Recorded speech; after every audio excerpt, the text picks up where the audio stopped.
Hello and welcome back to Bits and Bobs. Now today we're going to be going through 10 of the most valuable pre-decimal penny varieties. So these are error coins, NIFC coins, not intended for circulation coins, and varieties of coins, rarer varieties worth a lot of money. We'll begin from number 10 and get more and more expensive as we go on. So number 10 is this coin here, the 1902 1 penny. And this is a variety of the 1902 that will earn you the big money. This is an Edward VII coin, but the variety is on the reverse, not the obverse, so let's return to the reverse of the coin. So here on the reverse we can see the usual design for this era of penny, but look very closely at Britannia's legs where they cross, as if we look at both of these coins here, to the left of the usual version, we can see the C level meets Britannia's legs where they cross. Right there, all three lines meet at one, Britannia's two legs and the C. Now if we look to the right, to the rare coin, we can see there's a gap there between where Britannia's legs cross and the C. It is a lower level of C, a low tide penny, and is known as the 1902 low tide era variety. Now this coin's worth £10 in poor condition, £45 in fine condition, £175 in extremely fine, and £350 in uncirculated grade. Much more than the usual 1902, so keep your eyes peeled on the 1902 pennies. And now we'll move on to number 9. And in 9th place we have this coin here, a 1926 penny, again a variety of this coin, not just the common date. This coin is a George V coin, and this time the obverse contains the variety, so let's zoom in on the obverse to find out what makes this coin rare or makes it common. So if we look here between the die and gra in the legend of the coin, if we zoom in there we can see the I in the word die, if you put a line through the middle, lines up completely between two of the beads or teeth on the edge. This is the common version where the I lines up between two of the beads, does not cross through one. On the rare variety though, the I in the word D then goes directly through a bead, so the I points directly to one of the teeth or beads on the edge rather than pointing in between them as the common variety does, so that on most coins it does. Now we can see if we put a comparison here between the two, the common one, the I points between the beads, and the rare one, the I points directly to the bead. So have a very close look, potentially under some magnification, and if your coin has the pointing to the bead, it can be worth £10 in poor condition, fine £100, extremely fine £300, and £600 in uncirculated grade, all for the eye pointing to a bead. A very small variety, but a very valuable one. And we'll now move on to number 8, and in 8th place we have another Edward VII coin. But what year will this one be? It is a 1909 coin. This is the normal variety, and here is the rare variety. Do you see the difference? Probably not. Let's zoom in. Now you can see here the word 1 in the denomination, and just above the N there is no markings, maybe a bit of dirt on this coin, but no additional metal above the N. Now looking to the rare variety, we can see here, again in the same place, there is a very small dot after the N in the word 1.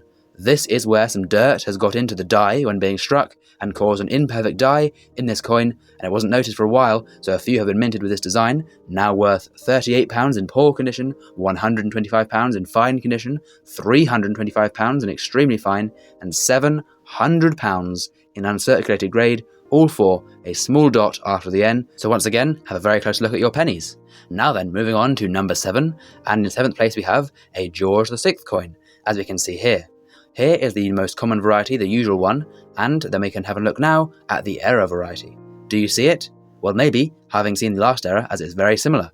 Now we can see above here, above the E, there is no extra metal on this coin, how it should usually be, but now we have a look to the rare variety. Above the E we can see another little piece of metal where a bit of dirt has got into the die and caused an imperfect die, causing another dot on this coin to have occurred and making another error coin for collectors and penny collectors to look out for. Now paying £40 in poor condition, £130 in fine condition, £350 in extremely fine, and £750 in uncirculated grade. So needless to say, a lot of money for a very small error, so again, have a very close look. And we'll now move on to number 6. The 6th coin is an older coin, a Victorian coin. We can see here the young head portrait, and this is a coin from 1874. This is a very hard coin to identify as it contains a variety on both obverse and reverse. Let's start with the obverse and look for the differences. So to the left is the common one, and to the right is the less common one, the rare coin. Looking to the common one on the left, we can see the width of Victoria's neck, quite a large, thick neck for Victoria. However, to the rare one, we can see quite clearly a thinner neck, a more thinned down neck on the rare coin. Another difference to look for is the brooch. On the common one is only just showing. On the rare one, though, you can see much more. In fact, you can see the whole brooch on the rare one. So a whole brooch, thin neck design is what you're looking for the rare coin on the obverse of your 1874 penny to identify this rare variety. But it is only rare if it also has the rare reverse design. There are two ways to find this error. If we look here to Britannia's stomach, you can see on the common variety a slight bit of rounding to the stomach, but it has been flattened off, so it's more flat on the rare variety. So a flat stomach Britannia is one thing to look for. Also, if you zoom in and look very closely, on the more common one, there is a small dot above the lighthouse in the left portion of the coin, and on the rare coin, the dot is no longer there, and is a rounded top for the lighthouse. So a very hard coin to look for, and very hard to identify. If you want to do more research into the coin, it is a reverse H and obverse 6 penny, and that's how you identify it. And if you have these two obverses together, so reverse H, obverse 6 struck together, it can be worth £50 in poor condition, fine £120, extremely fine £300, and £750 in uncirculated grade. So a very high price for a very small detail to be looked for on both sides of the coin. So we're halfway through now, and we'll continue with number 5. And in 5th place we have this coin here, the 1911 1-penny coin, as we can see here. Here is the common variety of the coin, the usual one, it is an obverse variation, and here is the rare one we can see. Or can you? Well, let's have a look and identify it easier. The rare variety is known as the hollow neck penny or Goby X penny. Now if we look to the neck of the common one on the left, we can see it is a full neck, there's a smooth finish over King George V's neck.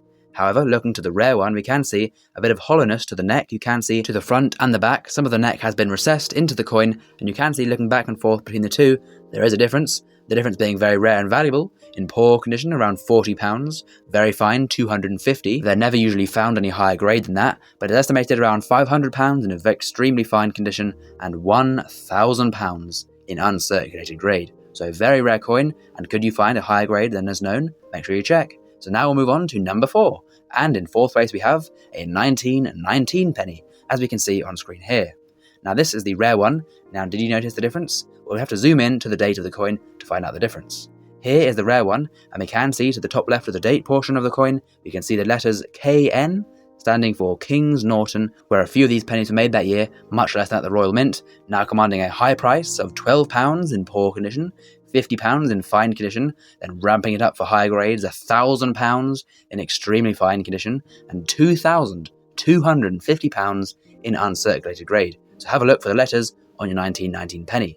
Now we go into the medalists. Bronze medal, 3rd place is this, 1903 1-penny. For this variety, we'll need to zoom in to the date. Now you can see here the common version. If we look at the 3, look how rounded and curled it is. Both the top and the bottom of the 3 sort of curl back in to the centre. Now the rare one here we can see, this is the open 3 as it's known, and the 3 is much less curly, the top is almost flat, and the bottom curls in much less. As a comparison there, the open 3 to the left, the rare one to the left, doesn't curve in very much at all, and the more common one you can see a much more curly 3, almost looking like an 8 rather than a 3.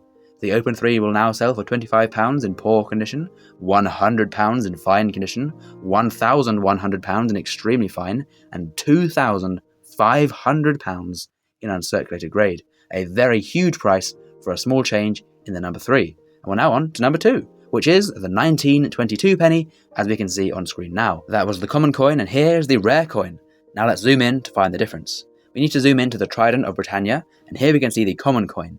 On almost all 1922 pennies, we can see the top prong of the trident, the middle prong of the trident is touching one of the beads. Here we can see the very rare variety, where the middle prong of the trident does not touch a bead at all. There's a gap between the beads and Britannia's trident. This makes the coin very rare indeed, now selling for £100 in poor condition, £500 in fine condition, £2,500 in extremely fine condition, and £5,000 plus in uncirculated grade.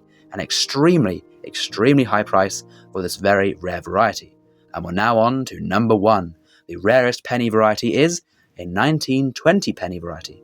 Now this coin, we need to look to the obverse. Here is a type 2 obverse, and looking almost identical, here is a type 3 obverse. So let's see how to identify the difference between type 2 and type 3 obverse. We need to zoom in and have a closer look at the words gra and Brit and the colons between. So let's zoom into that portion of the coin. Now here we can see a type 2. Now we can see the colon between the A and the B is quite close to both letters. For me, it's easiest to see the bottom colon, very close to the bottom colon is to the edge of the B. Looking to a type 3 now, we can see the colon has bigger gaps between the A and the B. If we look again to the bottom colon and the bottom of the B, there's a larger gap now between the two, colon and B. It is easier to see as a comparison if you look to the top, much closer to the B, to the bottom, much further away from the B. Close to the top, further away to the bottom, between type 2 and type 3. Type 3 being used for later coins, but there is only one known with a 1920 obverse 3. Obverse 3 is brought out usually in 1921. There is one, maybe more, with an obverse 3 on a 1920. As there's only one, it's never sold, so true value cannot be attained, but around £50,000 is the going estimate for a 1920 obverse 3 penny. So there we go, a great coin to have. And now before you go, I have for you 3 things to do. Firstly, number 1, check your pennies very, very carefully, as you may have a rare error or variety. Number 2, please do like and subscribe. And number 3, have a great day, thank you for watching, and we'll see you again soon for some more coins in the future on Bits and Bobs.